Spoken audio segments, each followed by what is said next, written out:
40 years ago, two voices met in a Nashville studio and turned into one of the most beloved duets in American music. What came after was not a secret romance. It was something rarer, a friendship that survived 5 decades, a decade-long falling out, and one final phone call. This is that story, told through what Dolly Parton and Kenny Rogers actually said on the record across 40 years of interviews. Dolly Parton was born January 19, 1946, in a one-room cabin in Locust Ridge, Tennessee, the fourth of 12 children in a family with no electricity or running water. She has told the story of her father paying the delivering doctor in cornmeal so many times it has become part of American musical folklore, a detail she herself popularized, and one that shows up in nearly every authorized biography of her life. Music arrived early. Church singing, a homemade guitar built from spare parts by an uncle, and a bedroom mirror image of a young performer already writing songs before she was a teenager. By 1964, the day after her high school graduation, Parton boarded a bus for Nashville with a small suitcase and a plan. Within a few years, she was recording as a solo artist and writing songs for other performers, and by the late 1960s, she joined the Porter Wagoner Show, the television and touring partnership that made her a national name before she struck out fully on her own in 1974 with the release of Jolene and I Will Always Love You, the latter a song she wrote as a farewell to Wagoner and one that would return to the top of the charts twice more in her career. First through her own 1982 recording, and then through Whitney Houston's 1992 version. Kenny Rogers arrived in country music by a very different road. Born in Houston in 1938, he built a career across jazz, folk, pop, and rock before reinventing himself as a country crossover star in the mid-1970s with hits like Lucille and The Gambler. By the time he and Parton were introduced to record together, both were already among the most successful artists in American music, which is part of why what happened between them mattered so much to the industry watching it unfold. The song that would define their partnership almost didn't happen the way anyone expected. Islands in the Stream was written by the Bee Gees, Barry, Robin, and Maurice Gibb, originally as an R&B style track intended for Rogers alone. According to accounts from producer Barry Gibb published over the years in Music Trade Press, the arrangement shifted during production, and Gibb suggested bringing in a duet partner. Parton was invited into the sessions, and the chemistry between the two voices reshaped the song entirely. Released in August 1983, Islands in the Stream became a #1 hit on the Billboard Hot 100, a rare feat for a country pop crossover single at that time, and still one of the best-known duets in American recorded music.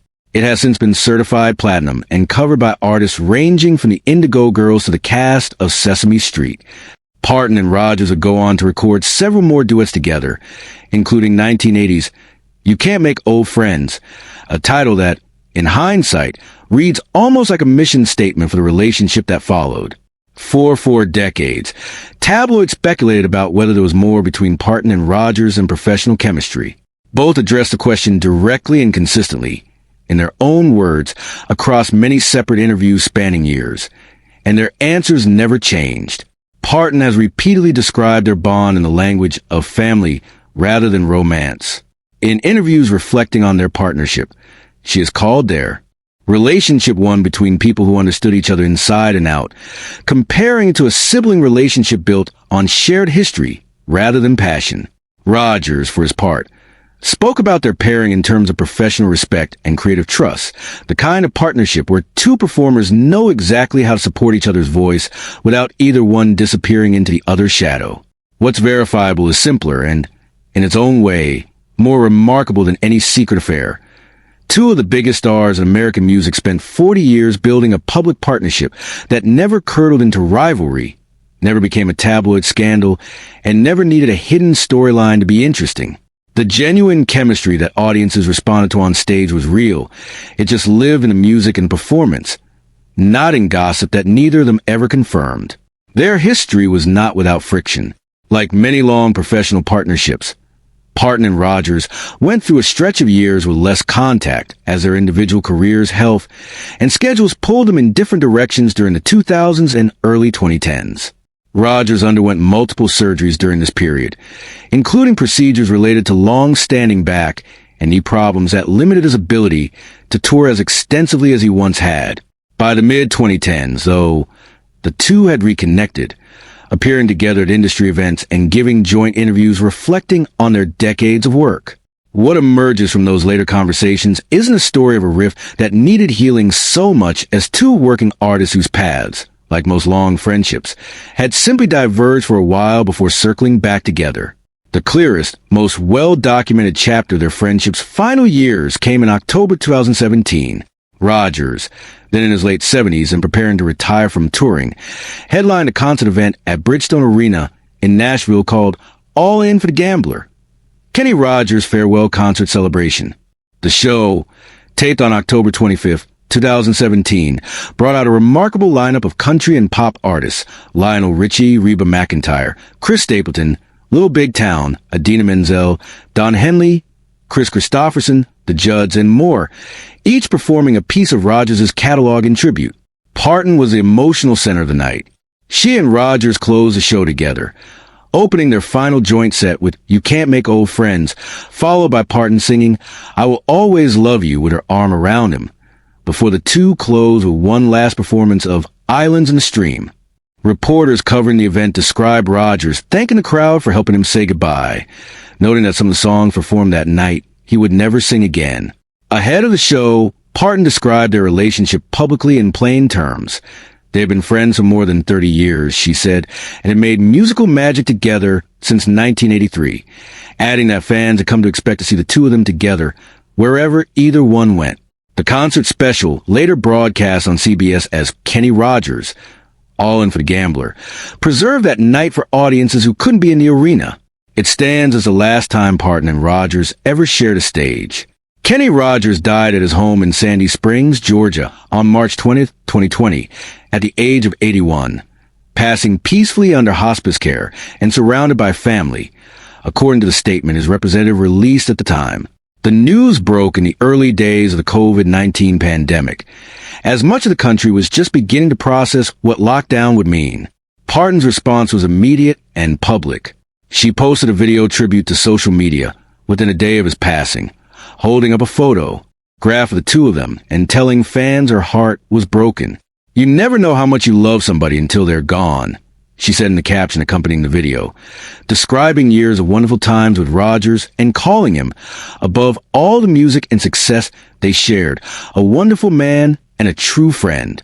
In the video itself, her voice audibly breaking, she told viewers to keep the faith and wished Rogers a safe journey, closing with the words that had defined their history together, that she would always love him. In later interviews reflecting on his death, Parton has talked about how strange it felt to perform their songs without him afterward, describing Islands in the Stream and their other duets differently once she had to sing them solo. She has spoken about the specific ache of losing someone she considered essentially family, someone she'd known so well for so long that singing certain lines now caught her throat in ways they never had before. It's worth asking why this particular partnership held together for 40 years when so many musical duos, bound by far more conventional romantic or business ties, don't survive a decade. Part of the answer is structural. Parton and Rogers were never actually a duo in the way the Judds or Loggins and Messina were. Each had an entirely separate, self-sufficient career. Their collaborations were occasional rather than constant, which meant neither ever depended on the other for their livelihood or their identity as an artist. That distance may have been exactly what let the friendship breathe. The other part of the answer is simpler, and it's the part that both of them, independently, kept returning to across decades of interviews: mutual respect for craft. Parton has talked about admiring Rogers' instincts as a performer and his generosity in a duet, his willingness to let her voice lead when a song called for it. Rogers, similarly, spoke about Parton's work ethic and songwriting talent with the kind of specificity that suggested genuine professional esteem rather than public relations flattery. Kenny Rogers left behind a catalog of more than 120 million records sold worldwide, 5 CMA Awards, a 2013 induction into the Country Music Hall of Fame, and a body of hits that helped define country pop crossover for a generation. Dolly Parton, now in her late 70s, has continued to build on her own extraordinary career in the years since his passing, releasing new music, expanding the Dollywood theme park empire in Pigeon Forge, Tennessee, and growing her Imagination Library children's literacy program into one that has distributed well over 100 million free books to children around the world. She has continued to perform their songs at tribute events and award shows, often introducing them with a short story about Rogers rather than treating them as simple nostalgia. What comes through in those moments isn't melodrama. It's a specific, matter-of-fact affection of someone who spent 4 decades with a genuine friend and creative partner, and who has never needed to dress that friendship up as anything more dramatic than what it plainly, remarkably was. Their story doesn't need an invented secret to be worth telling. 2 artists met, made something neither could have made alone, stayed close to the ordinary rhythms of long careers, said goodbye to each other in front of an arena full of people who loved them both, and then said goodbye one final time when it mattered most. That's the whole story, and 40 years on, it still holds up. Sources consulted: Fox News, Variety, Refinery 29, Music Row, Blackbird Presents, DollyParton.com, and contemporaneous 2017 and 2020 news coverage of the All In for the Gambler concert and Kenny Rogers' death.